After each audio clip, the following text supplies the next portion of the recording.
అస్సలాముఅలైకుం వరహ్మతుల్లాహి వబర్కాతుహు.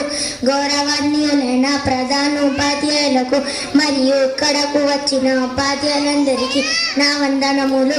నా పేరు అలియా. నేను 5వ తరగతి చదువుతున్నాను. ముందుగా అందరికీ స్వాతంత్ర దినోత్సవం శుభాకాంక్షలు. ఈరోజు మనం ఎలాంటి కుల మత పేద ధనిక అనేక భేదాలు లేని పండుగ జరుపుకుంటున్నారు. ఇది అందరికీ జెండా పండుగ. ఈ పండుగ స్వేచ్ఛకు గుర్తింపు. మనకు ఈ స్వేచ్ఛకు 1947 ఆగస్టు 15న లభించింది.